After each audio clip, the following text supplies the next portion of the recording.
Hello friends, तुम्ही याच्या आधी अशी कर्व स्केल कधी पाहिली आहे का? आणि जर पाहिली असेल तर तिचा काय उपयोग होतो हे तुम्हाला माहीत आहे का? तर चला बघूया आपण या स्केलच्या सहाय्याने किती वेगवेगळ्या डिझाईन्स तयार करू शकतो.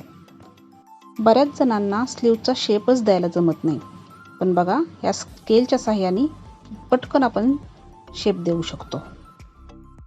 आता बघा, गळ्याचा पुढचा भाग किंवा पाठचा भाग, मुंढ्याचा आतला बाहेरचा शेप ते सुद्धा आपण या स्केलच्या सहाय्याने करू शकतो. तसेच बॅक साईडचे शेप सुद्धा अगदी सोप्या पद्धतीने करू शकतो. आता बघा, इथे यू शेप तयार केलेला आहे. अगदी बाकी काही करायची गरज नाही, पटकन आपण स्केल फक्त उलटून पालटून धरायचे, यू शेप तयार.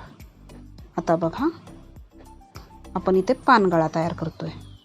आता पानगळा तयार करत असताना फक्त स्केल एकदा या साईडने घ्यायची, एकदा ह्या साईडने घ्यायची, आणि बघा किती सुंदर असा पानगळा तयार झालेला आहे. आता इथे आपल्याला हार्ट शेप तयार करायचा आहे. स्केलमध्ये वेगवेगळे शेप आहेत, लहान मोठे आकार वेगवेगळे आपल्याला दिसतील, तर त्यानुसार आपण करू शकतो. आता बोटनेकसाठी आपण हा असा शेप वापरू शकतो. आता बघा, आपण इथे पंचकोनी गळा तयार करतोय. तर एकदा स्केलची या साईडने आपण आखून घेतलं आणि एकदा या साईडने आखून घेतलं, आणि हा बघा पंचकोनी गळा तयार झालेला आहे. याच्या सहाय्याने आपण वेगवेगळ्या शेपचे पॅचेस सुद्धा तयार करू शकतो. तर आता आपण इथे बघा कोयरीचा पॅच तयार करतोय. तर आधी मोठ्या बाजूने आखून घेतलं, आता मध्ये एक छोटासा आकार दिसतोय, त्याच्यावरती आपण आखून घ्यायचं, आणि हे बघा कोयरीचा आकार तयार झालेला आहे. असे वेगवेगळे आकार आपण एका छोट्याशा स्केलने बनवू शकतो. व्हिडिओ आवडला असेल तर व्हिडिओला लाईक, शेअर आणि सबस्क्राईब करायला विसरू नका.